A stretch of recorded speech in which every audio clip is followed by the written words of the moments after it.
Hello, everyone. Welcome back to another episode of the Blaze podcast. Today's podcast is featuring somebody uh, mostly like us who had humble beginnings and who has come a long way. Shahina is from Maldives but currently lives in Jeddah. And I have met Shahina 2023 during a common 100-day project. I'll talk about 100-day project a little later, but yeah. And I have been following her story, and I so correlate with her that the struggles we go through, the days, the low times, the high times. So I thought if you're an entrepreneur or a solopreneur like me, you would correlate to stories. People do go through tough times and how we come out of them. So before I start speaking to her, quick background about Shahina. She's from Maldives, as I mentioned. She lives in Jeddah, and she's a finance background person, but went on to do her Marshall Goldsmith certification. She runs a lot of coaching programs for entrepreneurs to get from zero to a five-figure revenue, and she herself achieved it. So we'll talk to her, get to see what lies behind each one of us and how we as entrepreneurs should start looking at life and how we should be prepared for the success and the failures which come together. Anytime, Shaina. It's interesting to meet. We all live in our silos and we keep thinking everything bad in the world is happening to you and me, right? But one thing this year I started from Jan 1st, and inshallah I didn't break it till now, is I started writing a gratitude journal, right? And every morning before I leave home, I just four lines. Thank you for giving me another beautiful day. Thank you for blessing me with a wonderful, amazing, happy, healthy, and beautiful life. Because when we see around, we see people who are less fortunate than us, and we see also people more fortunate than us. Hey, why does this person have so much money and why don't I have? And another person will keep seeing me when I go in the car and says, this guy has a car. God, why I don't have a car? Another person will think, hey, he has a two-wheeler. I don't have a two-wheeler. Life is a chain. But I think that's one thing which has kept me going very strongly, at least in the last 5 months. I see the change in myself. Earlier, if I had very bad days. I know there was a day I broke my phone, I threw it on the floor, I was frustrated. This is end, going to close everything and all that stuff. But next day morning, it's like nothing happened last night. Just get up, get ready, and start work. That's about it. But I think this the gratitude journal, even though it's 4 or 5 lines, has changed the way I look at things, and it's helping me get more and more stronger today. Today, I want to go in a little bit more deep because you've been a coach, you have been, and you also have programs in terms of how people can build the character to become better entrepreneurs and better than ourselves. So I myself went for coaching 10 years ago. That's a professional coaching I went to, not the life coaching.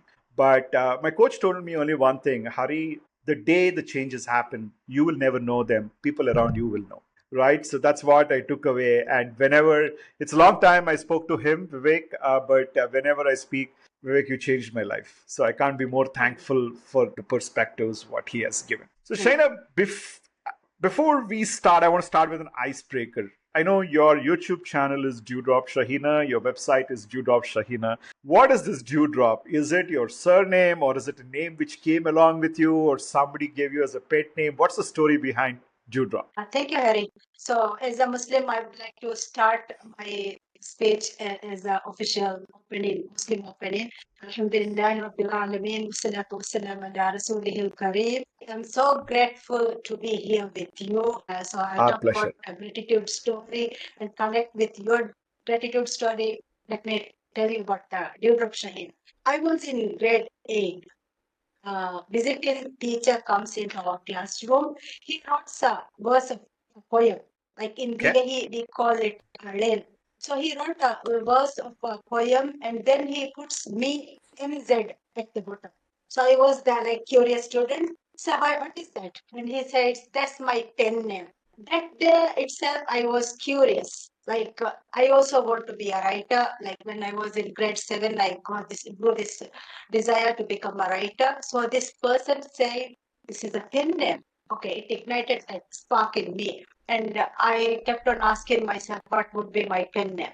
I gave myself a lot of names, and eventually, when Flickr came in 2007, I believe I gave a name, Passion Flower, as my nickname. Hmm. But then I thought it's a little bit longer, and that like the meaning that I want to give, it doesn't resonate. So I was still searching. I was searching for searching the dictionary, searching what other people are doing, relating it. Whatever name comes, I would relate it to something, and then I would try. Would this resonate as my pen name?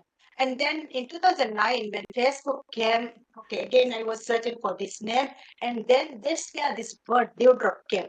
Now, if you think about what a dewdrop is like drop of water On the that you leaf. would see. Where would you see this drop of water? It would be on a leaf, on a tree. Where would you find it? In the morning, not certainly it's a not rainy day, it's on a sunny day, on a leaf, and whoever who goes out there to look for that dewdrop only will find it. It's something very rare, very delicate, and very pleasing to the eyes as well. So when I heard that word dewdrop, it matched me. Okay, I want to be that person who is unique, who is also Excellent. uplifting, who gives that hope, encouragement to somebody, and then it's not very common. The rare breed. So I'm that rare breed. So that's how the name came. Very interesting story. Very interesting. So my company, the one I co-founded, even though the brand name is Haplo, the registered company is called Softview Innovations Private Limited. Now, way back when I was in school, I wanted to become I don't know why. I'm a son of a teacher, but I always wanted to be on my own. I don't know why that feeling came from school days. So one day I was sitting with my cousin and I said, I want a nice name for my company. And we were brainstorming what I wanted to. This is all in school, all right, in mid 90s, I'm talking about. She gave me the name SoftU. So SoftU is nothing but solutions for the developing world. So the Hmm. world is always developing. It'll never end Hmm. developing, right? I mean, 100 years later, there'll be a different development. 100 years previously, it was some other development. Today, there's some other development. So yeah, few names become very emotional. And when we search for them and we research on them and things like that, Hmm. it gives a Hmm. very total meaning. That's a good one, actually. That's how the dewdrop came. Okay, now we know the story. China, I want to start with your last video, what you've made on your channel. In that, you mentioned about the purpose of business is Hmm. to fulfill the commands of Allah and Hmm. save ourselves from riba, right? Now, Hmm. as I understand, riba is something, not the right ways to do things, right? If I have to put it in simple words for me to understand, it's being unjust to myself, right? Why do you think it is very important for us to avoid riba when we are personally developing or enhancing ourselves? Forget alone Hmm. being an entrepreneur, businessman. It can be in an office, can be an employee, can be a boss, can be a CEO, right? Why should someone try their level best to be Hmm. conscious about what they're doing and how they're Hmm. doing? What role does it play in our character? Okay. It's a very good question. So, to explain what riba is, before going to riba, I would like to explain the concept of who I am, who you Sure. are, that concept. So, we are created, like the world is created, the sea, everything is created by a creator. We all believe in that creator. Now, if there is a creator, and if the creator created us, there should be a purpose of our creation. Correct. Yeah, there should be a purpose of our creation. So we have to ask ourselves, what is the purpose of my life on a daily Correct. basis? Because Correct. that's where the intention, the alignment comes when I know what my purpose is. So let me take this example, say the chair I am sitting at this moment. Mhm. So this chair is we called like with a four wheel, it's an office chair. Correct. Now, when I give this chair to my 3-year-old, that is a like on a rolling open Correct. Roller skater. yeah, he'll stand and then he will jump off the balcony somewhere.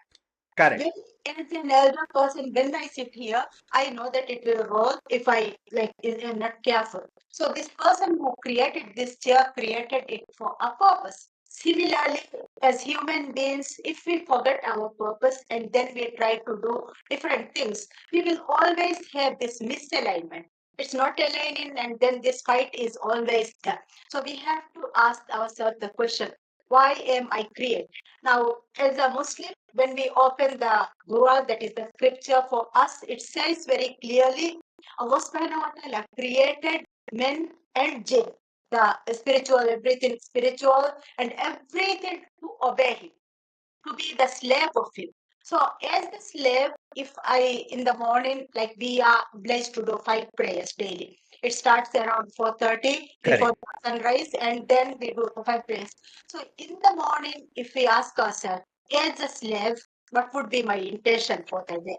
How can I be the slave and please my creator? So, when we start with this mindset, that how can I be pleased with this creator, I'll try to do everything that makes the creator happy.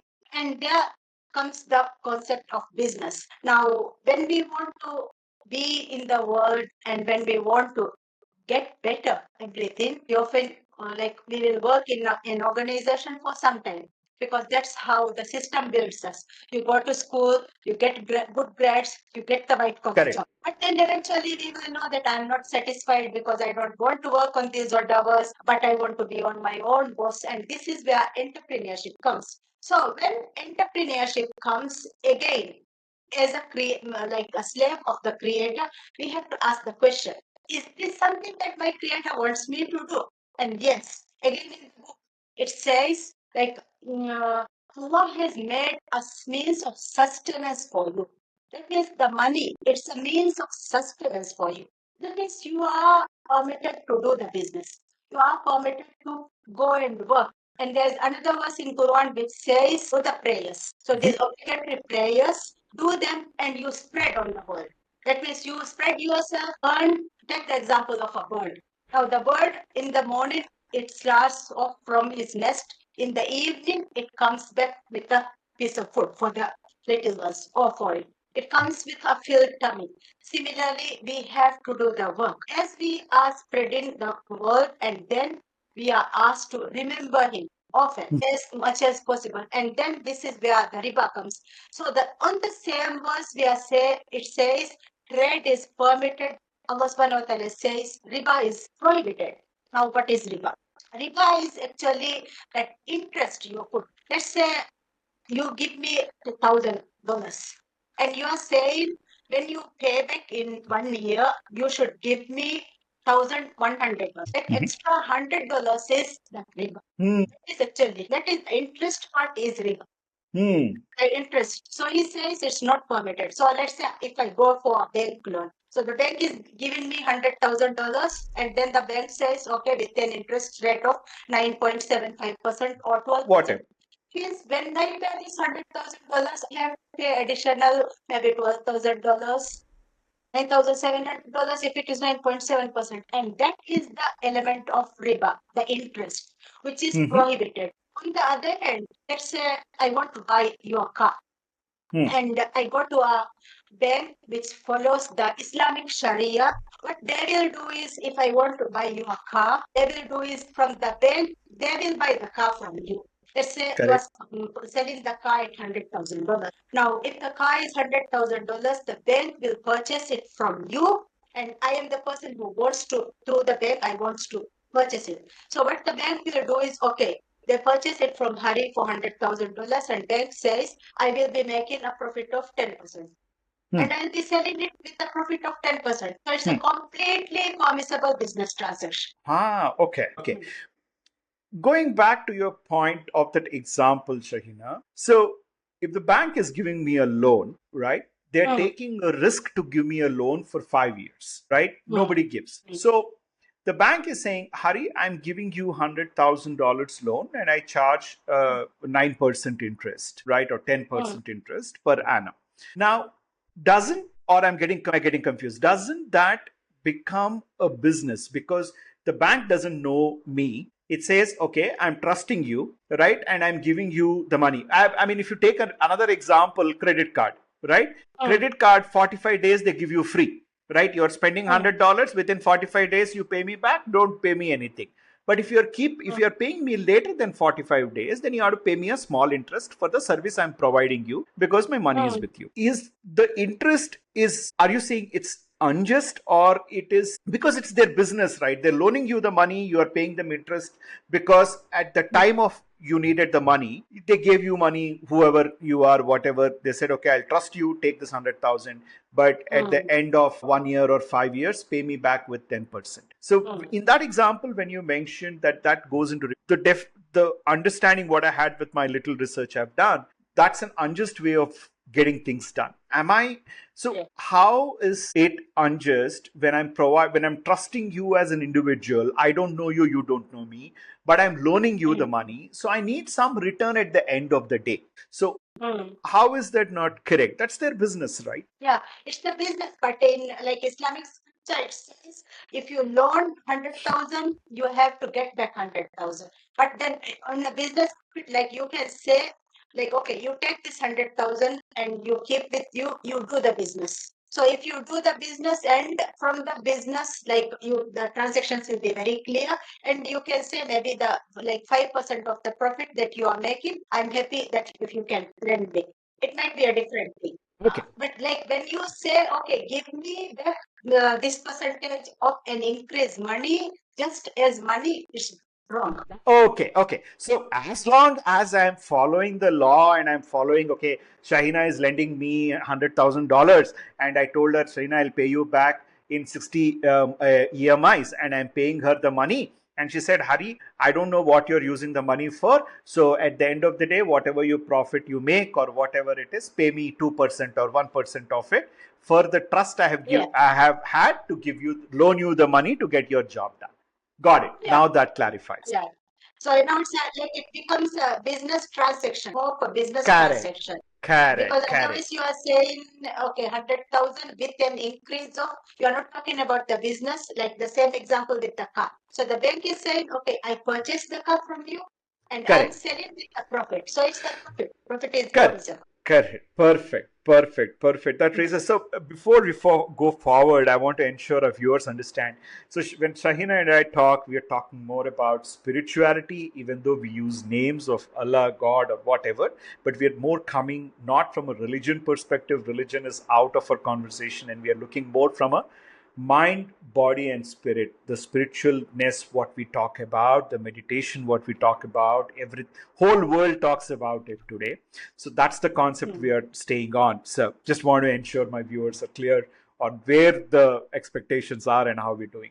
So Shaina, my next point would be I will treat this as a Instagram 60-second coaching session for myself. What are the important ingredients which are required for somebody who is wanting to start their journey of doing something what they want?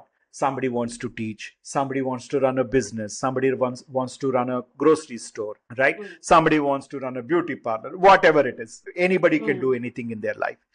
Now, so for example, if I'm traveling somewhere or you're traveling, we know we have to get the suitcase out, we have to put our clothes, plan our clothes. If you're going international, carry the passport, carry the ticket. So these are all the prerequisites for you to take the journey forward. As a coach, what would you guide me on to pack before I embark on the journey of entrepreneurship or building my business?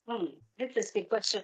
Okay, so before jumping onto the entrepreneurial journey, I would say, what do you want at the end of your life? Even before the entrepreneurial journey, like thing should be, who am I? Who am I going to be? So one way that I do this activity is I would ask the client to visualize them on their 70th or 65th birthday or their retirement. Okay, the person is sitting here hanging around doing nothing, and then the person is thinking back about life. Okay, I regret this, I regret that. Those thoughts would come up because the person doesn't live the fulfilled life. So the question is, today, being who you are, I want you to travel to that 65th birthday moment and ask yourself, on that day, what do you want to tell about yourself? What is that story you will tell your grandkids? And start from there.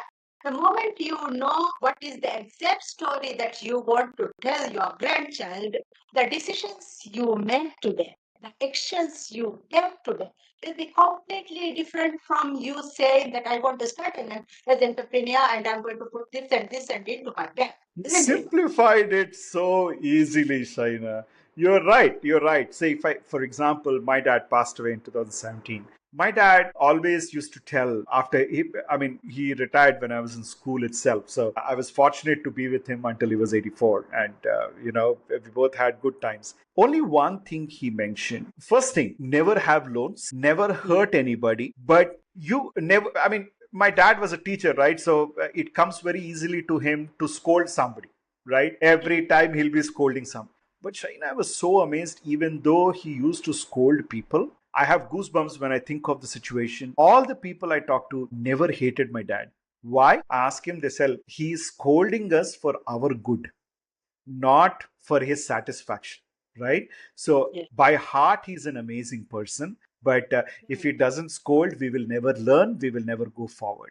I know these days those kind of people are also less, and less number of teachers, I mean, teachers are also reducing. But I mean, yeah, and that's the only thing he said. And he said, the day I go, I don't want my children to have any loans or whatever. Had no big. I mean, this does not even apply to entrepreneurship, right? Even when you are in school and college, you can ask the question, who am I and where do I want to be there?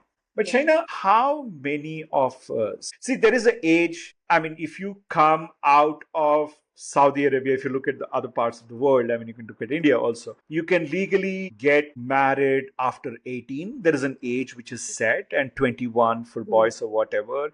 There is a legal age for voting, there is a legal age for drinking. Everything is there. But there is no legal age to understand what Mm. the whole concept, what you are saying as to how should I look at, where do I want to see myself, what do I want. It can be as simple, I want to be a billionaire. Fantastic, that's no harm in Yes. having that position.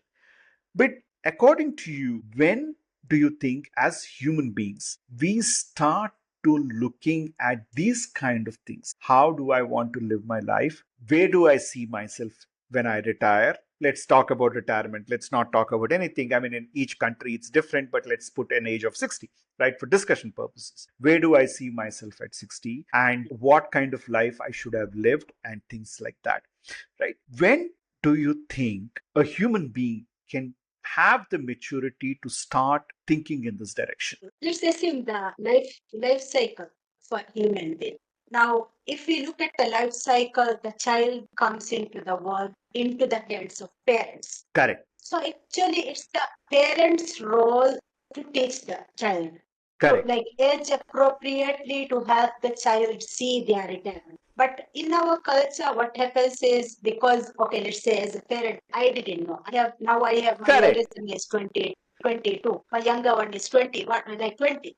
And I never taught this to my children. And I was not told this to like by my parents. So what happens is because of the parents' lack of knowledge, because they are not they don't create this awareness in children, and then we come into the school system. So what happens is the school system is usually say in the movies we are following a British syllabus for the Hmm. GC O level, GCA level. Hmm. Hmm. And then students go for the college because parents are like say that you should go to a job.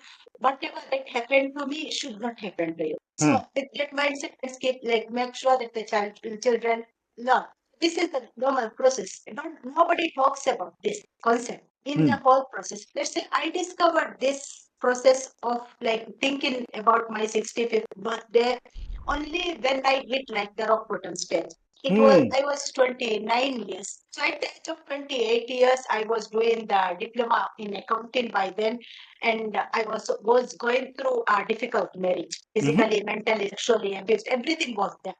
And with Hmm. 2 kids, I was suffering in this difficult relationship. And I thought, okay, this is my destiny. I'm predestined to be in this life, to be here. And I believe wholeheartedly on it.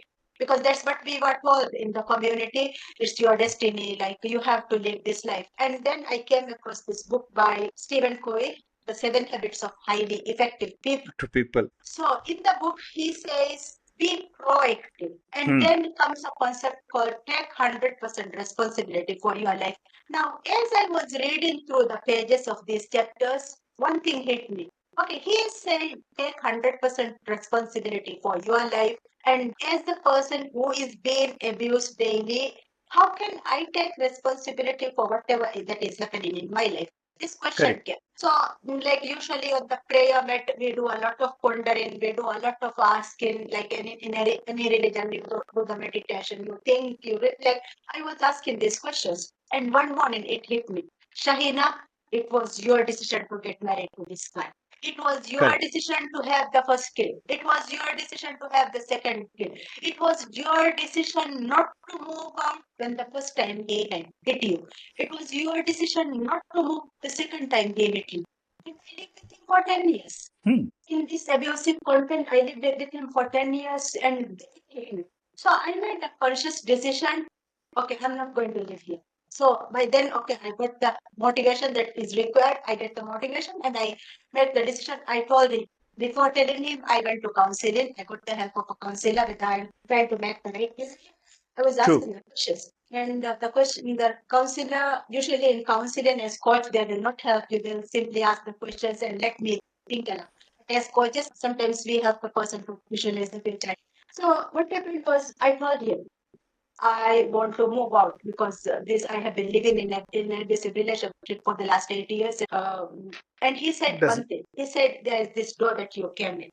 You can go out, but remember that you will never see your kids. And his dad did the same thing for him. So I realized that the history is about to repeat itself. So I made a conscious decision for myself. Even if he kills me, I'm not going to move out without my kids. I made this decision. Without my kids, even if he kills me, I'm not going to move out. And the following 1.5 years was like such a like tortured moment, but I made the decision I'm going to be here. So what I did during this time was my sister was living with me. She was in the upstairs and I was living in the downstairs. And she kept on, since I got married because of this like pain I was going through, she would say, Shahina, make dua. So dua is the like how we ask from Allah. So she would say, Shahina, make dua. Dua is the weapon, even that will change the predestined route for you. She will say this one. I never believed her until this point. But when this moment hit where I was basically blackmailed, that this door is there, you can move out, but you can never go. I made a decision. Okay, I'm going to ask Allah subhanahu wa ta'ala until this happens. So that conviction, that 100% conviction that Allah subhanahu wa ta'ala give me a solution, yeah. And somebody might say, okay, read this dua for 1,000 times. Another person will say, read this dua at 2 o'clock. I started with it. It was for almost 1.5 years. Every moment of my day was with this. I was pleading Allah subhanahu wa ta'ala, begging Allah subhanahu wa ta'ala, help me live with my kids until they turn 18. And alhamdulillah, finally one day it happened. I was able to move to my parents' house. And then the second book that came along this way was this one during this 1.5 years. I was so worried, although I was asking, I was trusting Allah subhanahu wa ta'ala, but I was so worried I would end up in the hospital. Like because of the headaches, I cannot, the pain was so unbearable, I would end up. And then I came across this book, Dale Carnegie, How to Stop Worrying and Start Living. And start living. Correct. Yes, yeah. So in this book, he says the more you think about your problem, the more problematic it will be. Correct. But instead, start focusing on solutions. So there is a step-by-step process where he says, list down 5 solutions for your problem. Correct. And then when I listed, he said, okay, from these 5 things, identify what is the worst case scenario which you don't want to do. And that one thing that I like never imagined of doing was going back to my parents' house. I have to travel to the island. I have to be in their house because as a child, I didn't feel like hard. I didn't feel safe in my parents' house because it wasn't because they were bad, but because like they were strict in raising me. I thought, okay, my parents are not good people. But then this in this scenario, Del Carnegie is saying, okay, what is your worst case scenario and accept it. That okay, in order to move out from this situation that you are in, this is your choice. Accept it. So finally, I accepted. If I want to get rid of this guy, that I have to go there. True. And it became easy. Like slowly the pathway like paved, and I was able to move. And then when I moved, he said there'll be no financial assistance for you for the kids. Now Okay. imagine myself, he hit me over here, I have two broken vertebrae over here. And during that time, I was unable to lie down, to sit down, and do anything. Hmm. That was my scenario. And then he says, because you left, I will not pay for the kids. And he didn't. It was the scenario. So as I was like healing myself from the physical injury, I came across again another book. That was The Success Principles by Jack Canfield. Mm-hmm. Yeah, he says he was the person who asked me to write my 65th birthday goal in that book. Okay. So in that book, so when I read from the book from cover to cover, by the end, I had a plan for my life. I had 101 goals that I want to achieve in my life. And this last 16 years, I've never looked back a single day. I would say I'm Excellent. so grateful. I'm so grateful. You mentioned about gratitude. So in Islam, there's this concept when you are grateful, Allah subhanahu wa ta'ala increases the things that you can be grateful. So it's a Quranic verse again. Correct. Correct. Yes. Correct. So I, Correct. I, I have never suffered. Of course, I had gone through a second divorce. I was like even worse scenario than this one, but always I was grateful. I know that there will be a solution. I think that concept should be taught to the kids accordingly, age appropriate. When the child goes to 7 years, actually, I must say that the child should know. That's where he should have a play. But because it's not taught, and one more thing that we should also teach is we don't teach God to kids. They learn somehow, and eventually, usually as Muslims, what happens is we will introduce God to kids in the way, okay, you will go to hell. If you Correct. don't do this certain Correct. thing, you will Correct. go to hell. But when we look at the names of Allah subhanahu wa ta'ala, He is Ar-Rahim, the merciful, the Ar-Rahman, the entirely merciful. Ar-Rauf, He is so kind to you. Al-Wahhab, He is the beneficent, He is so generous. Ar-Razzaq, He is the sustainer. He is everything for us, but we talk about the health. This is not the aspect only in Islam or anything. Everywhere is the same thing. We always get, you will go to hell, right? But there are Yes. all lots of other attributes which come into picture. And second thing, I Mhm. think all these names and everything have come to us. If you look at people who have gone up in a, I would say, attained personal happiness, I feel they have got to a level where they Mhm. stop seeing everything. They don't relate. But Mhm. for you and me, we need a relation. Right? So that's why Mhm. people say, okay, this God or this name or that name, we relate to each one. But I think once you raise about that, we don't need names anymore. We just need to focus on what we need and this thing. There's a famous saying, I mean, it's a movie dialogue, but I think the writer nails it. It's in Telugu, but in translation, what it says is God is nowhere outside, right? He's not in the sky, he's not in the universe. God is within you, and Mhm. depending on how you react to a situation, he comes out Mhm. and guides you. That's about it. Mhm. Good, bad, ugly. I wish bad for you, it'll come out as bad. If I wish good for you, he'll come out as good. And but you're right, the gratitude journal is all about, he will start I still remember when I started, I think I Mhm. had happy, healthy, and wonderful life. I started with these three. This Now I write about six or seven, Mhm. right? Even though it's just coming automatically, each word every day comes. Today 6 or 7 became standard. What I started was happy, healthy, and Mhm. wealthy life. That's all. I started with these three, Mhm. right? But Mhm. now it went up to 6 or 7, and you are absolutely right. The moment you start listing down what you're thankful for, they become Mhm. abundant in our life. Yes. Parents should have told us, school should have told us, let's keep that aside. Now, as an individual, and for you, your turning point came because you read books, they came your way. So I'll put it in a different way. When the student is ready, the master appears. So Yes. probably you were ready on that day, and that book came to you as a master, because Yeah. I Yeah. mean, master comes in any way. We don't know how he or she comes, right? So that book Yes. came to you and it changed your life. Like that, there are a couple of Yes. books which changed my life. For Mhm. somebody who doesn't spend a lot of time reading or whatever it is, Mhm. Again, when the time comes, things will come. That's a different story altogether.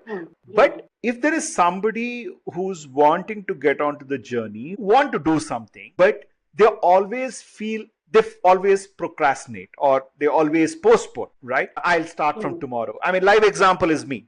I paid gym membership every Monday morning. This week will happen. And again, it'll become Thursday. Monday onwards, it's happening, right? I keep procrastinating, pushing it.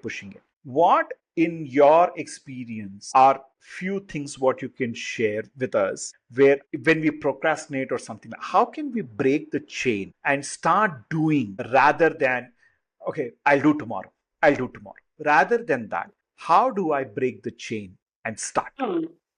Okay. So to explain the process of procrastination, let's get back to something. This is our brain.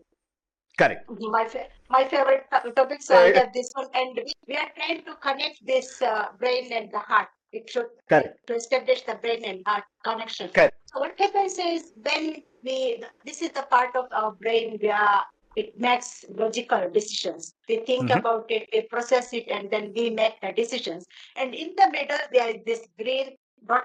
This is called the amygdala. It hijacks our action. So let's say what happens. I'm hearing a motorbike coming at fast speed towards me. The moment I hear that or I see that, okay, my brain will give an instruction which happens within less than 5 seconds. The process happens and it will ask me to go back so that the motorbike will pass. But what happens is when we are afraid, instead of that signal coming and hitting the prefrontal cortex, this amygdala takes over and it makes decisions for you. So you start doing the procrastination, and this is the result. So basically, procrastination is that fear. So whenever usually people up to very recently, people will tell you strategies to overcome procrastination because they never thought about how the brain functions. But now that research has shown, there is a lot of research done, evidence saying that procrastination is about an underlying fear. Procrastination is about an underlying fear. So if we want to understand this underlying fear, let me just give an example of these two bottles. So here I have two bottles. This one bottle is, imagine this as your stress hormones. Okay. Like when you are stressed, when you are unhappy, when you are unfulfilled, when you are ungrateful, your mind would release this stress hormone, those things. When you are happy, when you are satisfied, when you get that dopamine rush, everything, this is what the brain releases. So there are two types of hormones the brain releases. And what happens is, on a constant basis, if your brain is releasing, now relate it to your blood flow. Your heart pumps blood, and this stress hormone is released into your blood system. So let's take the example where I will open these two bottles. Okay. So these two bottles. Now, if I put some, this is a stress hormone, like the clean hormones, the happy hormones. If I put it here, slowly it will start cleaning, and it will take a long time for the entire thing to clean. But the moment this small drop of this stress hormone goes into our systems, and when it is circulated throughout our body, our bloodstream is diluted. Correct. So this is what is happening. Beneath the whatever we are thinking, when we are stressed, when I think I cannot do it, I believe this is very difficult. I believe this is not possible. What happens? When I believe that is not possible, actually the power, the function of your brain is to keep you safe. The basic function of your brain is to keep you safe. So all your life fast, let's say you want to start your like entrepreneurial journey. You are the solopreneur, you're currently making, let's say, 100,000. You want to go for this 500,000 mark. And then all your brain knew is this 100,000 mark. It doesn't know the 500,000. So the moment you say, I'm going to go for that 500,000 mark, the brain will start, oh no, don't go. It will be uncomfortable. It will be difficult. And then because of that, your brain is holding you. So your brain will give that stress hormone, release that stress hormone. And when it is, the stress hormone is being circulated, you have no energy. You think, okay, maybe I should do it tomorrow. maybe I can, it's not possible. It's not possible. But then you have to like tell your brain, hey, sit aside. I know that you are afraid. Give it the, like, I call this guy who gives us the like negative thoughts, I call this Haman. So Okay. this Haman is a character in the Islamic literature. There is this the great Pharaoh, the advisor to the Pharaoh. This is the guy. So I call this fear that we have, I call this guy Haman. So Haman, can you sit down in this chair? Can you shut up until I try to do it? Let me do it. Hmm. So the way when you know understand what is that underneath fear, what are you afraid of, and then when you want to step onto the field, what you can do is usually it is very difficult to get started Correct. doing these things. So Correct. what I do is I have this timer. So what I will do is I just take, I roll this one and keep it here. And while it is rolling, even if I'm afraid, even if I believe I cannot do it, the only thing I have to do is work on this project. Perfect. Shaina, how do I manage the societal pressures? Right? Hmm. We all like it, we don't like it. I mean, I know it's pretty much same across the world. Nothing is new. I mean, the one thing I learned after, I mean, again, God's grace, I had the opportunity to travel to some parts of the Hmm. world. The moment I started seeing different cultures, different people, different thought processes, the underlying is all the same. It is just that the way I communicate or the way I look at things is very different. As simple as that. Now, Hmm. coming back, all of us have something called societal pressure, right? That person is doing this person is doing this, why am I not able to go there? I mean, certain time, oh, that person has this car, they have already purchased a house, or they purchased a villa, I'm not able to do it, I have to do it. See, we Yes. start going into that. Is there a way I Hmm. can stop living for others and start? I know there is no formula. At the end of the day, it depends on me. But Hmm. is there any technique or something which can help me ignore my societal pressures, ignore what I'm seeing around, and focus on myself? Because today Hmm. we are seeing social media. Oh, I'm here, I'm going to this country, I'm going on a holiday, I'm blessed to be on. We see all these posts. I mean, I feel they are not required. First of all, your family time should never be on social media, but people do post it. Hmm. But Hmm. because they post it, the comparison comes. Oh, they're doing it, we Hmm. are not able to do it. Life is different, our life is different. I mean, Hmm. I know you and I are very clear on that. We really don't care. That's their life, that's our Hmm. life. But for a common human being, right? Hmm. How is there a technique or a tool or what you can recommend which can help me control that getting carried away by the societal pressure? Yes. So you exactly the book where I have to talk about my upcoming book. So, Ah, I have some upcoming two books. One is scheduled for September, and the other one scheduled for December. This book that I'm talking about will be struck off in the market in December. So the book is called No One Cares Theory. okay. No one cares theory. So what happens is, as you have very rightly explained, this is the problem. We think that they care, or we start comparing our life to them, and if we don't live like the way they live, we start like being afraid. Correct. So instead of like adopting the victim mindset, we have to adopt the victor mindset where I say, okay, I don't have to compare them to myself, and I have to like believe that okay, whatever I is possible for me, whatever is destined for me, that will come to me. So I learned this technique somewhere in, I think it was in 2018, where I discovered gratitude into data. It was, I think, Brian Tracy. This guy said, let me teach you a tool where the millionaires can go to the next level. And this, like, even the statement attracted me. Like, usually a hook, isn't it? This Correct. hook attracted me. And I listened to the conversation, and he says, take a pen and paper. So I Hmm. was, that day I was ironing, and I kept my iron aside. I started with the pen and paper, and I started. He said, write 10 things that you are grateful for. I was able to write only 3 or 4 things. Then he said the remarkable thing. He said, look, you cannot write your ability, you are not grateful for your ability to breathe. Can you think about your ability to breathe and then compare somebody who is struggling in the hospital, unable to breathe? It was like a total, like mind blowing moment for me. Why? because I'm never like even aware that I'm breathing. So, and then he explained how to write 10 things that we are grateful for, and I wrote those 10 things. And he said, do this thing every day for the next 90 days. And I'm somebody, if somebody teaches me anything, I'll go and experiment it Correct. myself. So that's my life. So I tried to write these 10 things that I'm grateful for. And like after 1 month, I started noticing the difference. Like by then, I was complaining about my husband has to work a long hours. He cannot come around 11 o'clock to even 11 p.m. to sleep. And I was complaining. And then when I started writing, what I realized was I am living in this lavish luxury house because this guy is working. I Working. was Correct. so grateful because he is working. I'm living here. My kids are enjoying this. Like we have food on the table. Like being so ignorant and I'm being so adamant. Like so. Okay, that was an eye opener for me. So I started writing, and eventually, because I was noticing the differences, I started posting this on social media.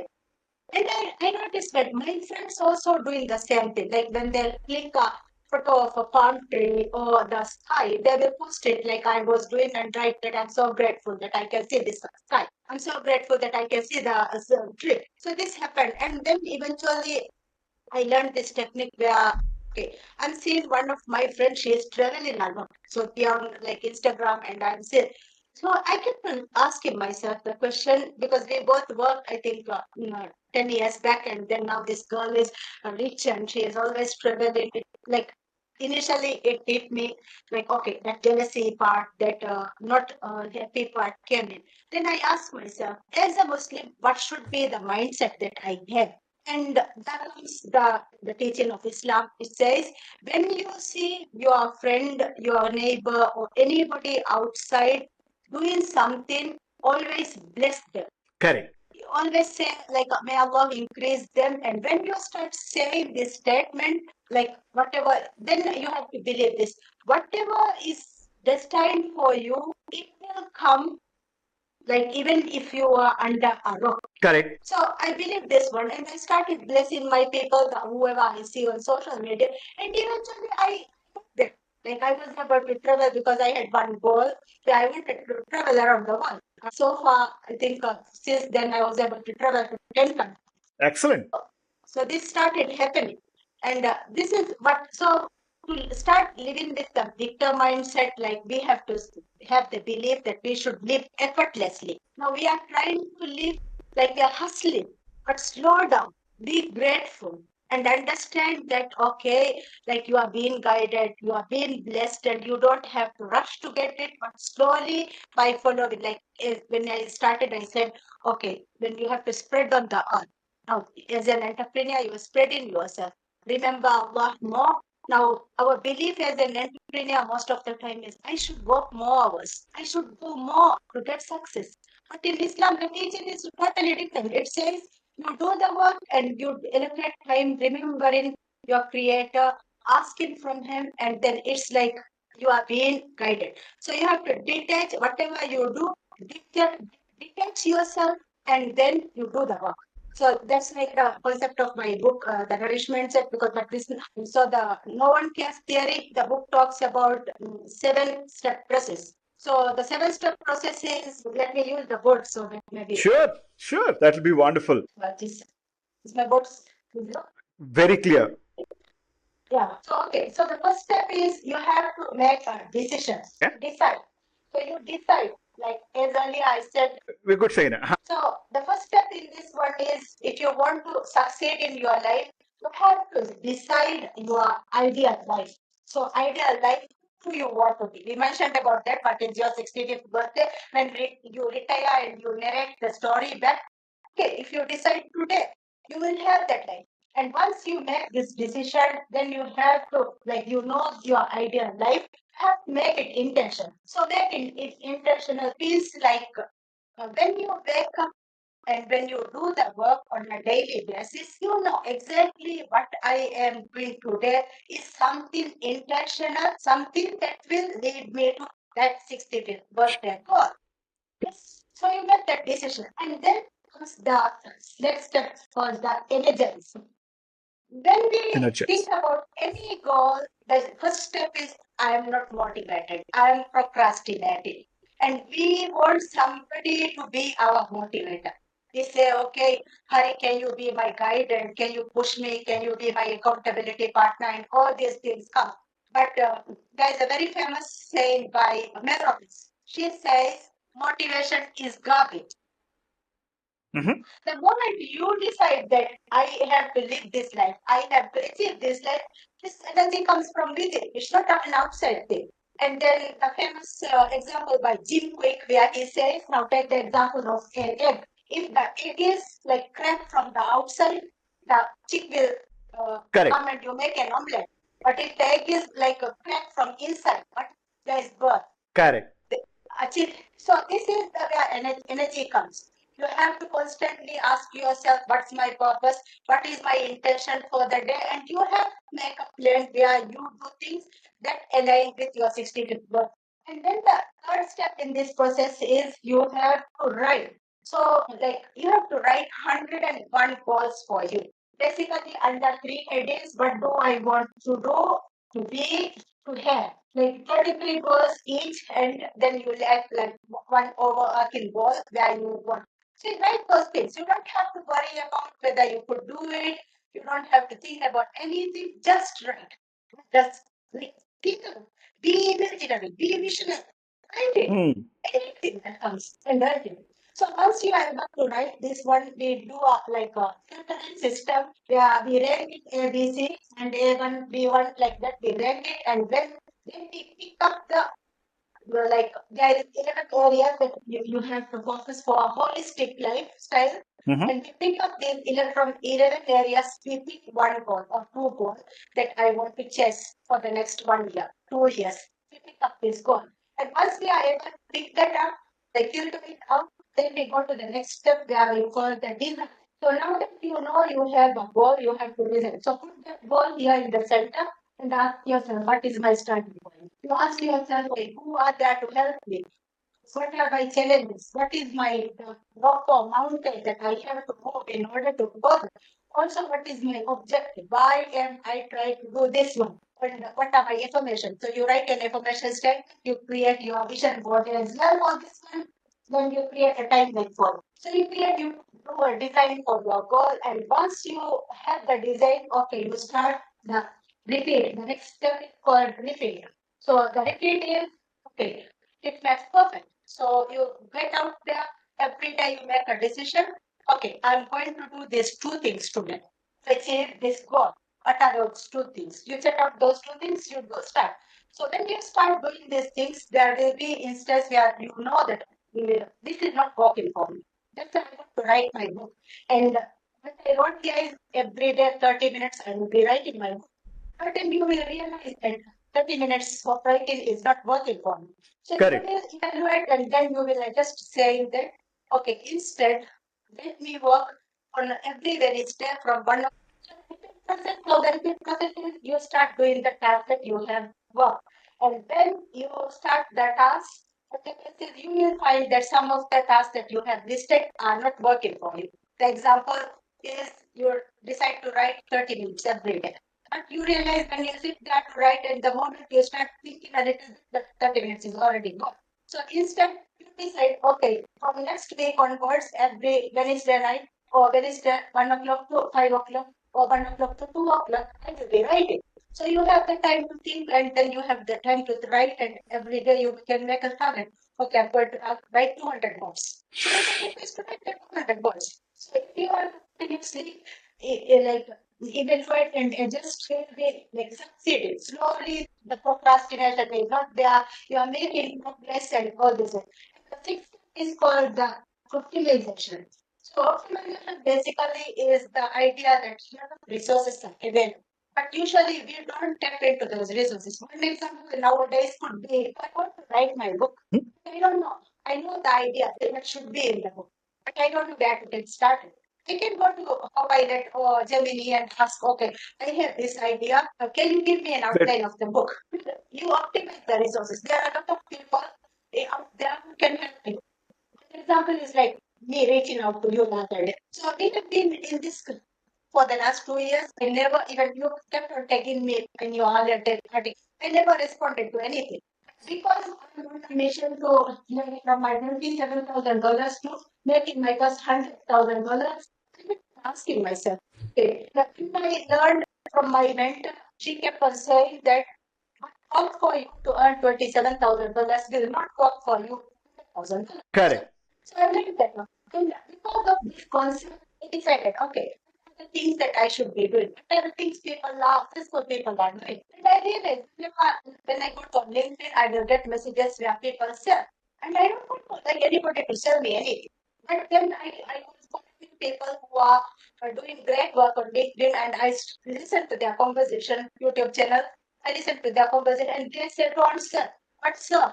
So I started and the one way to serve was because you like my post. I went on and I said, thank you. Hmm. And this thank you is what we are doing. Because Correct. of that, thank you, we are here today. So that's like optimization. And then the final step in this one is the second step in this one is called the yes. So Hmm. although I wrote Prerna and this framework is in the simple yes. So the framework is in a circle frame where the seven steps are there in the prayer lies in the middle. Hmm. The prayer lies in the middle. So when you are in the decision making stage, you have to ask your creator to guide you. When you want that energy, it's again from him you get that energy. Your mind is at 101 goals. You should be asking, like, what should I be doing? He clears you. And when you are designing, also, you should be asking the same thing. When you are in the repeated action, and when you see that you are failing, and you might think, okay, it's because me. It's like she is succeeding, but not me.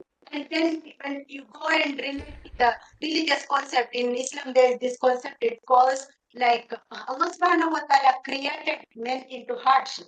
That means your life is challenging, but how you turn this challenge into a resource is how you shift your mindset. So let's take this example where like you all you see is challenges in your life. I'm on a mission of my 100,000 goal. So what happened was the moment I announced my 100,000 goal, what happened was I fell down. I broke my right shoulder. It like disabled me for like almost 6 months. I was unable to do any work for that much because it's right shoulder. I cannot do it. I cannot move my head. And then when we hit this challenging situation, what happens is we think, okay, this is my life. The moment from the complaining perspective, if we turn this one a little bit around and we ask the question, what can I learn from this situation? What can I be grateful for this situation? The answers are popular. So when I reflected on my injury, I realized that if I had this goal of making $100,000, I was doing the same thing that I would be failing. But because I got the time to slow down, to like reflect, to ask the question, to watch a lot of YouTube videos where people who had made $100,000. I said, do this, do that. I learned the techniques. And it's like, I think it's almost 1 week or 2 weeks that I started with this plan. Somebody I have never reached out. I reached out to this person. She signed into my program, paid $2,000. Because I reached out, she thought it's a sign for her. Because me reaching out, saying just a Correct. thank you. Correct. This is it. This is it. Amazing, amazing. This is, I think we should charge people to watch this podcast. It's becoming a masterclass. I was thinking on what's the name I can give. I think I mean, when you were putting the framework together, I got it. The spirituality of entrepreneurship is going to be the title of this podcast, right? Because people see, this is the problem, Shane. We are living in such a world. Any word said is getting, is looked at micro lenses, right? Hmm. Even if our intentions are good, even if our, what we are communicating is good, it's becoming so, sensitive these days, right? I don't know why we are getting into that tangent and frame of mindset. People are becoming very touchy. I mean, if you ask me, if somebody is touchy, I feel they're frustrated in life. That's about it. Nothing more than that. Otherwise, nobody for unnecessary, they'll not keep getting irritated. But amazing, amazing. That's a very, very high or a deep level framework what you shared with us, and it Yes. starts. And the beautiful thing about the local information. Oh, yeah. So the beautiful thing of the framework is the different framework. Correct. The beauty of a different framework. I didn't know that. That's wonderful. That's wonderful. When is this book out, Shahina? Inshallah in December. Perfect. You wrote two other books, right? Yes. They're on Amazon. I mean, they're available on Kindle edition, so we can buy and we can do, or we have to buy a Uh, hard book. Actually, one book, the one in the Maldivian language, it's currently, I had to send it for the classification. So, in the classification process, my target is by the end of June, it will be in the market. So, I'm publishing an English copy of the same book and it will be on Kindle again on that during that time frame. So, inshallah, I Perfect. published the book, Perfect. but I had to do a little bit of editing. So, that's why classification is going on. You know what I'm taking away today from this podcast, Shaina? I mean, again, you were giving a last example where you reached out to a lady and she immediately paid you money to enroll in the program. Today, you have rekindled the thought. For the last, I think you remember 2023 when we started the 100-day project, I said I want to write every day on LinkedIn. And I did write every day on LinkedIn for 96 days. 4 days I could not write because there was a death in the family and all stuff. But I never used to even get one like or two like, right? Or I was so stuck, people are not reading. Then I understood what I'm doing wrong, where I was trying to give gyan and nobody wants to learn gyan. And for the last 3 weeks, I've been sincerely writing, on Mondays and Thursdays. Then I realized that again I'm giving gyan. That from tomorrow's post, I'm going to change and bring it as a story for people can relate it. Now, where I went back is, so when we finished the 100-day project, then I said, why don't I take these 100 days topics, what I have given gyan to people, and start writing it as a book and elaborate with examples and frameworks and what are things it'll be. Believe me, I finished 60% of the book, and on my calendar every day between 3 and 4 I have blocked it to as book writing time. It never happens. Now, when Yes. you took that example, it hit me hard saying, Hari, this is the signal for you. Focus every day, half an hour, sit down to write. You have the contents, I have the framework, everything done. 60% of the chapters are done.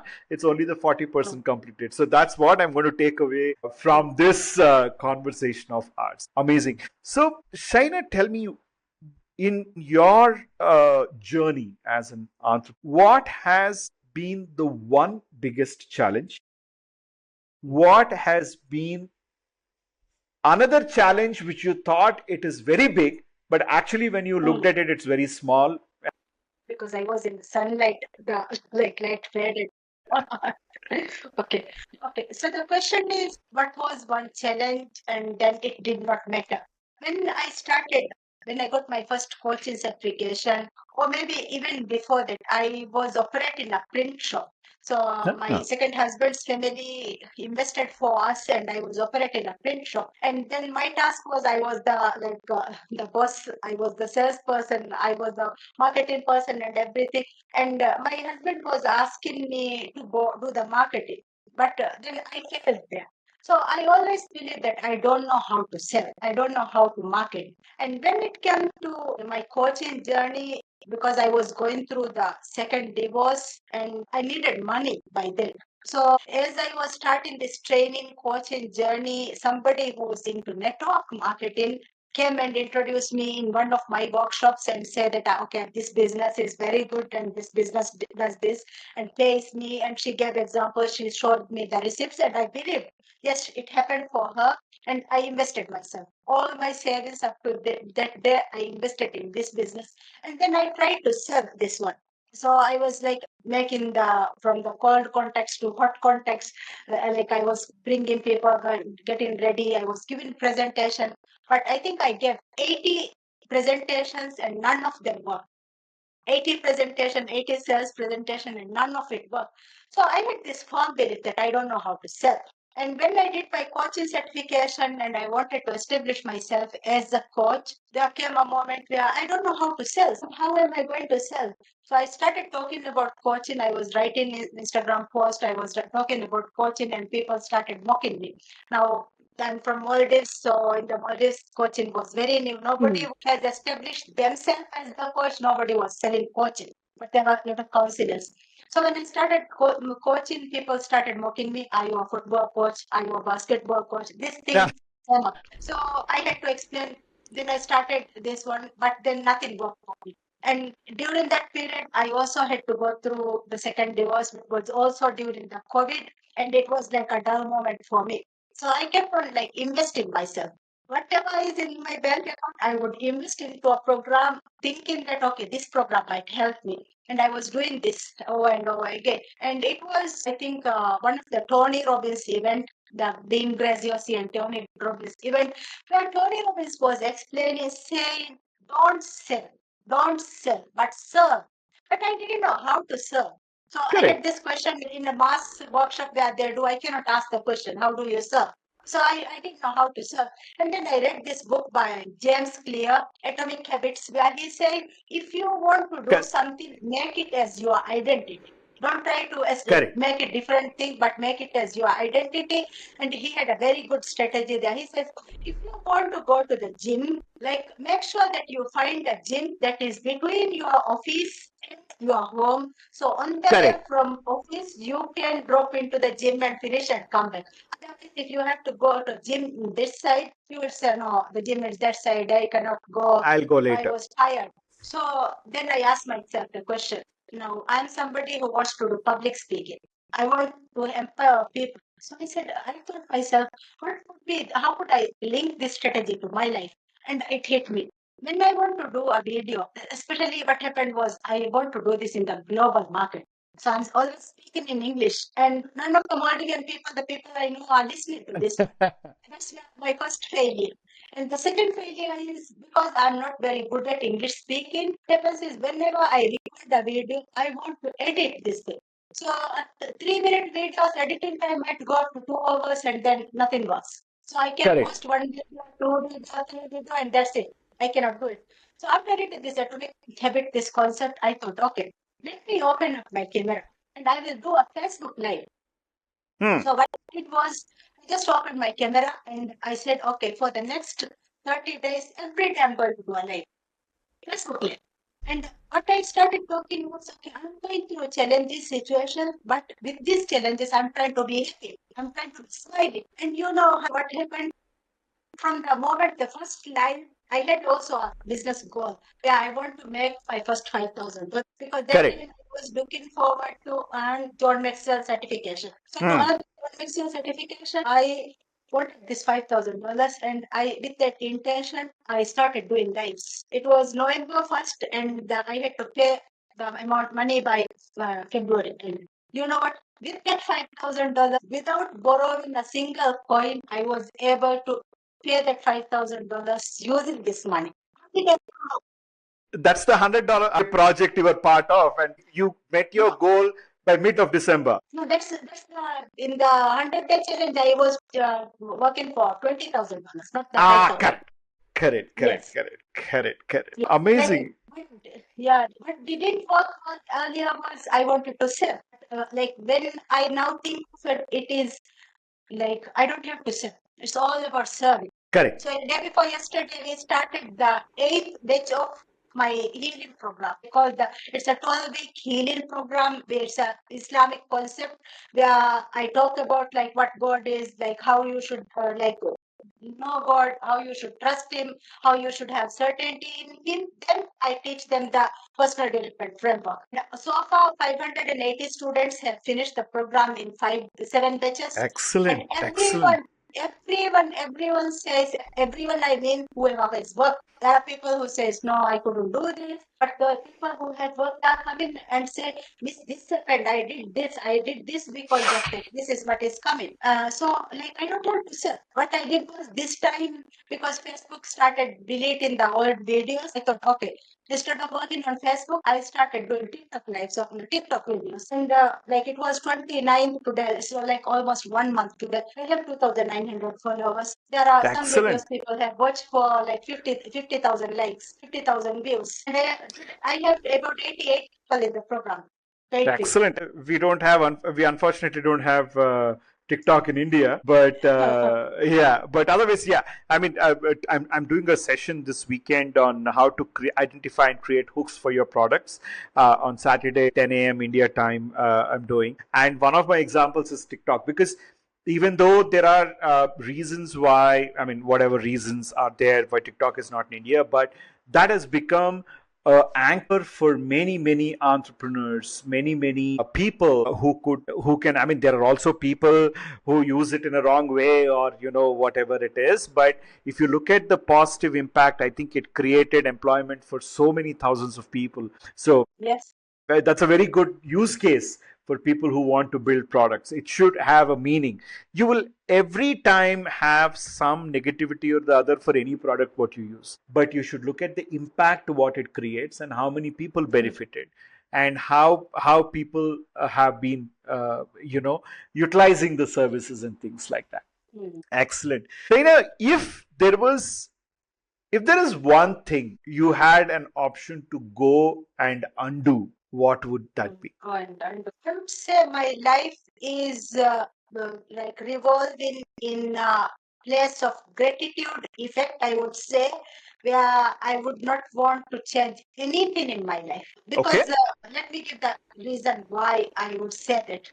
Because I felt that my parents' home was not a safe place. I moved on. I went and I decided to live in the capital city where I got my first job. I had these experiences, and then I met this guy. Okay, getting married. He was. I know from the outset this he was an abusive person, but I got married. And if I look back and if I relate to my current situation to what I went through, and no, I would not undo a single element of it, because I discovered myself. I discovered God because I was getting to that rock bottom scenario. And if I look back to the next 10 years where I got married to a second guy, and I try to, like, I realized the fact that education is the only thing that somebody cannot take away from me. Because of the first marriage, like failure in first marriage, I thought I should study. And then this, my second husband said, no, you shouldn't be studying.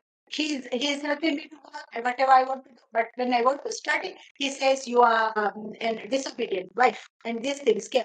And because of these challenges, I turned to Allah subhanahu wa ta'ala. I kept asking, okay, I make him like accept me for who I am, because that's the only problem in our life. The 95% was good in the life. This was the 5% problem. So I kept on asking. It was 2.5 years that I kept on asking for this one thing. I realized that I have to move out.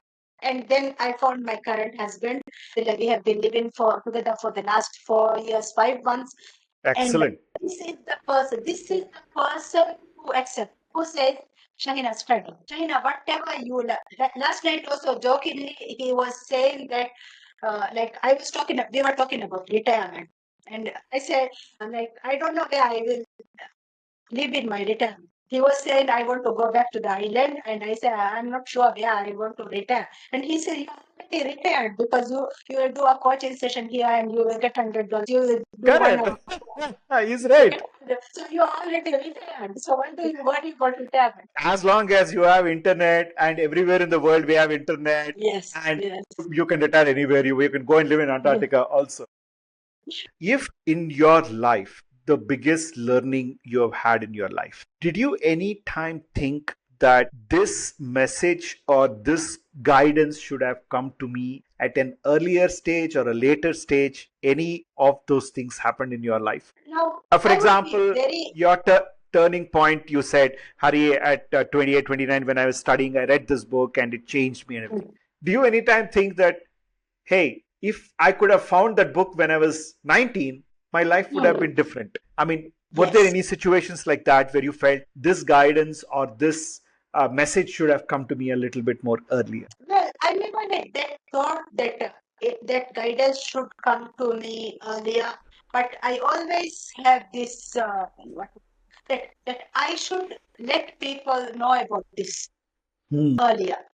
Hmm. Like, it became the reason for Like when I asked the question, where do I want to be on my 65th birthday? And there was this question, everything is perfect in the world and is peaceful. How do you see the world? This question was Correct. there in the question. And when I answered that question, I see a place where everybody is going through the challenges, but they are smiling and happy with their challenges. That was the scenario. So then I made the intention, okay, my intention every day is whoever comes across me, whether social forms, whether in physical, whoever comes in touch with me, the person will pick up a spark from my flame and they will light up their candle. So with that intention, Alhamdulillah, on my Facebook, I have 60,000 followers. People are there, people are watching, and then they will message me and say, like, your words are, I keep turning back to your videos every day. When I'm cooking, I'm listening to you. When I'm doing this, I'm listening to you. So I think Allah subhanahu wa ta'ala gave everything to me in the right moment. But then I have an obligation. I have a duty. Whatever that learning, everything I was given, I should transfer it so that other people don't go through the struggles I went. Excellent, excellent. I mean, like, at the end of the day, Shaina, we can have $1 billion, we can have $100 billion in our account. But one person comes and says, you know what, you changed my life. That's the impact what you have created. That Yes. satisfaction you will not have even if you have $100 billion in your bank account. Thank you, you changed my life. That day when you said that, things changed and I started looking at it. And today there's a beautiful movie in India. It's a Hindi movie called 12th Pass or 12th Fail, right? In that, Fail, yes. he 12th Fail. Did you watch that movie? I really like that. Yes. That the point where he goes and meets that man he met when he was a liar in the college, right? And he says, Hmm.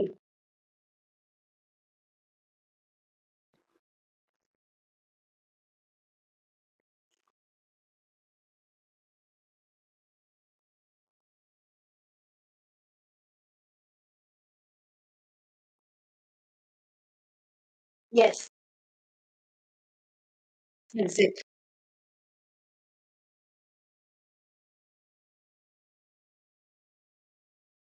I mean, as like you, I'm slowly building it. I'm not rushing it. I don't want to be a social media influencer or whatever subject I know. I keep making videos, and now I'm focusing on also telling people stories so that somebody can relate. I can relate to this story, right? And Hmm. this is what it is, and they feel we are part of the system, and it's not that things are happening only to. Even if one person listens to this whole podcast and says, man, I relate to your both stories and I want to, Hmm. make a change in Hmm. my life. I think we have made the mark, and Yeah. that 1.5 hours of investment is fantastic. Before we go, or I let you go, what is one learning which you have had and which you feel everybody should know? What is one learning? It is like a suggestion to everybody. I mean, I didn't ask in those terms, what is your best suggestion to the this generation, next generation, no, not that way. But what was one learning which had a profound effect in your life, which you feel people should have that kind of an experience? Hmm. I believe it's the entrepreneurship idea that I got. So when I wrote these 101 goals, and I have this bold dream of like making the world a peaceful place where like everybody is smiling. So I got this idea. I wrote it. Then I was chasing to become an accountant by then. So my goal was to become an accountant, and I was chasing that dream. But after I think 20 years into my accountant career, I had to take up this one role where every day I was like ticking the numbers because I was going higher up into the ladder, and then as an accountant you have to cross check. So I was preparing for the audit, and then it hit me. The higher I go up into this ladder, I am actually, what would I say, in somebody's shit. I Correct, got this correct. idea. And I felt that okay, this has no alignment to my life purpose. What I have to do, what I'm destined to do. So what I want people to know is that try to like that idea is within you. It already is there. You have to keep on asking questions like what is that one thing that I get ignited. So take this idea as this seed. So this is a seed, this is an idea that is Allah subhanahu wa ta'ala plants it in your heart. Now, like my idea to make people going through challenges, but to help them, it's okay to go through challenges, but to smile. No one else, maybe there will be people who has this idea, but Allah subhanahu wa ta'ala created, put in my heart for a reason.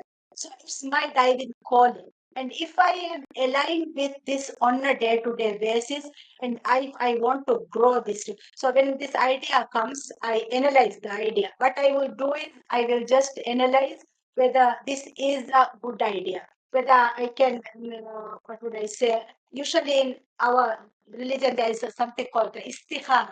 It means when you have an idea, when you want to do as an entrepreneur, let's say when you want to get started with this idea, you reflect on this. Will this one lead me to that destination? Will this be, you think of the pros and cons. And once you think about the pros and cons, and if you find that this is a good idea, go and talk to somebody who knows the subject, who is an expert in the subject. So let's say as the coach, I help people refine this idea. And when the person explains this thing, I will say, okay, that's a great idea and this will help you go in there. So when these two things are aligned, okay, I make the decision. This is a good thing. I can start working on it. I don't have to rush. Okay, slowly. Let me build a strong foundation. And when I make that decision, I have to go and ask Allah subhanahu wa ta'ala.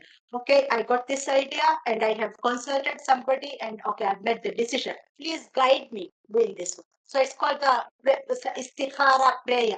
I've made this decision, guide me. If this is something that will elevate me in my world, in my religion, in everything that I do, and it will increase my livelihood, okay, let me do this one. But if this is something that will not help me on my world and hereafter, and it will not like elevate myself, detach me from this one and detach this from me as well.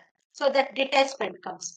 So once you are able to identify, then you plant this. Now, when you plant again, you have to think about the whether you're planting it in the right environment, the right soil. You need to know the right soil, the compatibility of this idea. Let's say when you launch up your business, am I launching into the right environment, right set of people, my customers? I know the right customers, and you know these things. And then once you are able to plant it, okay, you start watering this. You start doing the little things that you have to do every day, and you start watering. And now is the time you have to detach again yourself from the results, because until the shoot comes, you cannot do any. You have to water and you have to ensure that you are protect that environment, and you wait for the results. So because you are asking Allah subhanahu wa ta'ala to guide you, to help you get to the results, eventually you will see the shoot. And then, okay, when the shoot comes, you will notice that you have been taking care of this one every day and you are doing everything that is in your power to do it. But then suddenly you will see one day there is a weed. Correct. And when you want to take up this weed is so like strong and rooted into that it's difficult. If like you might not be very careful about the weed, that's why it grows. So it's like roots into that powerfully. So you have to have this gardener's mindset where you continuously you plant, you do the required work, you do the weeding, and then you trust Allah subhanahu wa ta'ala for the result. So the tree grows up, and when the tree grows up, what happens is eventually there will be fruit. So when the initial fruit comes, you are like you need to consume it, like because it's the fruit of your work.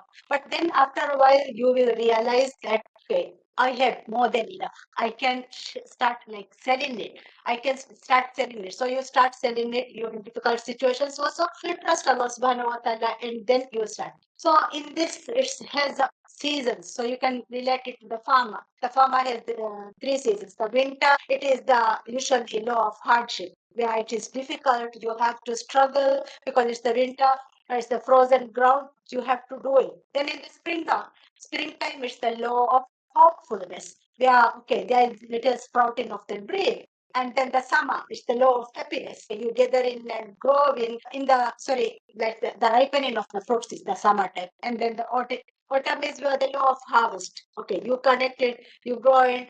Then now this is a step by step process. So what happens is when this is a step by process and you have more than enough, that gratitude effect comes. Okay, you are grateful that everything is happening good for you. And then when you start with the gratitude effect, you will notice, okay, this one tree is giving you the fruit, but okay, there is another tree also that is coming along, and then more trees. So it comes the concept of the mm, forest of interconnectedness. So when we see a tree holding like this tree, let's assume like this tree, we can see this shoot. Usually this tree is standing because there are a lot of roots connecting Correct. each other and supporting Hmm. the journey, because the roots are supporting. Even if like I'm fragile, let's say you are there, you are supporting, that's why I'm growing. So that the root of interconnection, that, and then what happens is, okay, you have to always remember it's important to remain in this circle, the power of the circle. Like in your to grow, you have to have this right kind of people who elevate you, because as you said earlier, people are struggling. People are okay, you are afraid because other person is traveling, other person has the car. But if you have the right kind of people and you remain in the tree, like if you cannot remain in the tree, you becomes this one. You fell Correct. off, you grow. Correct. But then when you are in that tree, what happens? You are green, you are getting that nourishment. Correct. So this is like the law of the gardener's mindset into the nourished mindset. Yeah, okay.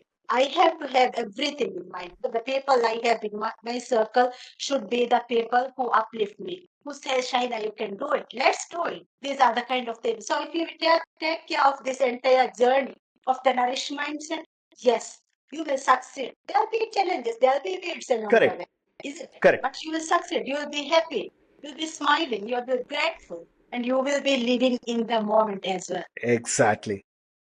Mm. Shaina, thank you so much. I mean, I keep watching podcasts, listening to podcasts, but everyone wants the good side of them to be outside, right?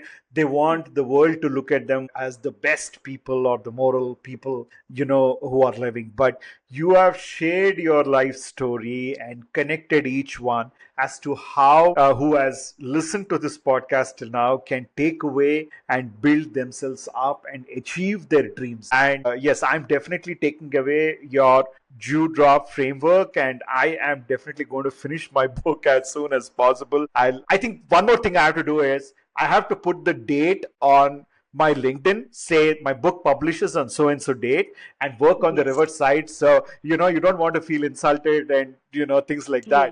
that. As we discussed in the 100-day project. But thank you so much for taking time and coming and sharing your learnings and valuable tips and tricks of what you're doing. I wish you the most and more. So this is a book by the voice of Ra. If you get an opportunity, read that, or if anytime our paths are crossing, I will give you this book. Somebody gifted this to me, and every time I feel low, I go back and read 1 page or 2 pages of it, and I know it comes back. So in that, he says, "Wishing you the most and more." So it really means it hit me. Right, as you said, don't sell. As Tony Robbins said, don't sell, but serve, right? As you exactly pointed out in between, saying that always wish good for others, right? Somebody is doing Mm. well, God bless you, go forward, right? May Mm. you have 1,000 times more. So, in that way, I wish you the most and more. I'm sure we're connected, we keep talking, and thank you so much for taking time off your schedule and coming on the podcast. Thank you. Thank you so much. Today I am seeing the power of human connections. So if somebody is watching here, I would like to say, don't send your sales message, but rather get connected. Ask the Correct, person, how are you? Thank the person, and then correct. you will be the successful entrepreneur. Correct, Thank correct. you. Hopefully, we'll keep talking, but hopefully, let's be part of the 100-day again. Yes, yes, indeed. Thanks, Okay. Shaina. Thank you so much. Thank you. Bye bye. Bye bye.